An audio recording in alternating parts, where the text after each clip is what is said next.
excited to have Ben McKenzie here with us this morning. As you know, he burst onto the scene a decade or so ago as Ryan Atwood, the troubled young teen on the hit show The O.C.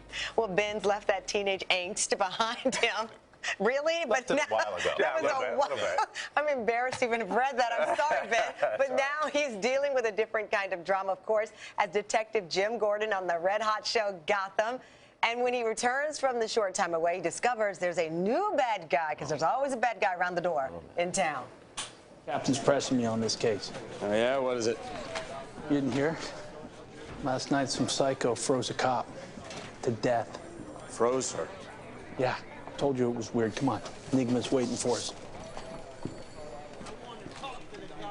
Frozen. The commish. All right, so the first half of the season is Rise of the Villains. Yeah. Second half, Wrath of the Villains. Exactly. What does that mean for the commish? Means, yeah, bad things. Yes. Lots of bad things. Yeah, Mr. Freeze is on the scene, as you see in that scene. We timed this so perfectly to air right at the end of February when it was going to be freezing cold in New York. Yeah. And now it's 60 degrees outside. How do you get around that? Mr. Freeze is Mr. Spring. Yeah, that's right. Well, his technology doesn't really work yet. He's still trying to perfect it. So people basically get frozen and then they melt. And so I guess that sort of fits with working out the kinks. Yeah. We have villains galore in the second half of the season. Mr. Freeze, Hugo Strange, who's experimenting on people down in his laboratory underneath Arkham Asylum. So bad guys come in and worse people come out, including Mrs. Pickett-Smith, who will be back at the end of the season. Which is great. Yeah, and yeah, it's fun. I call her Mrs. Pickett-Smith, just out of respect. I don't think I've ever heard anyone say that. Yeah, I don't want to get hit. Jada. Jada will come for you. I don't want my bread's buttered. Yeah, Chris Rock did enough of that last night. So let's talk about the commish, because so many of us grew up on the Batman show. We had this image of in our minds of Commissioner Gordon. And it wasn't me. It was definitely not you. So now we're back. We see you as the young Detective Gordon. Right. How much of Batman's history and lore did you bring to this character? Well, I tried to bring a fair amount. I actually sat down with Jeff Johns, who runs DC Comics, right before we started the project, after I'd accepted the part, just asking for help. Yeah. You know, what do I need to read? What do I need to know? And he really freed me up. He said, we've never seen Commissioner Gordon as a detective. We've never seen this part of his life. So what you really need to understand is he's a warrior, he's a policeman, he's a lawman.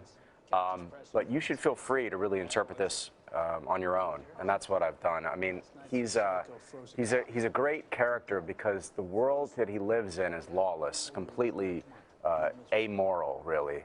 But he is a principled man. We're watching him descend into an unprincipled state where he realizes he has to do whatever it takes to get things done and to get the bad guys. So it's a great journey. It is. It's a great show, and we've always talked about the fandom and that we were fans of it. We love you. You're always such a pleasant guest. We have to tell you congratulations on the baby news. Thanks. You and your co-star. Any minute, yeah. So really, any minute? Pretty much, Do you have like an alert button or something? I mean, what happens? Like, does a bat thing come in the sky? The bat signal, yes. The baby is here. That's right. I thought you meant like a Google alert, like you'd learn about the baby. Come on, he's in Gotham. There's no baby signal. You never know these days, right? Yeah, exactly. It's like a pink bottle or a blue bottle that lets us know. How's it feel? It feels great. It's a little terrifying, but it's very exciting. Every day I leave the house when I go to work, and I just say, no baby today. No baby today. Just wait for the weekend. Just get to the weekend. You want to plan it on the weekend? That's the plan. That way I can actually, you know, be there for 24 hours, 48 hours. We're still shooting. She might do that for you, that little girl. We're going to try. She might look out for your shooting schedule. Congratulations, man. Thank Always you, good to see you, Ben. man. Appreciate it. Congratulations in Gotham. Wrath of the Villains returns tonight on Fox. Hello, Today fans. Thanks for checking out our YouTube channel. Subscribe by clicking that button down there and click on any of the videos over here to watch the latest interviews, show highlights, and digital exclusives.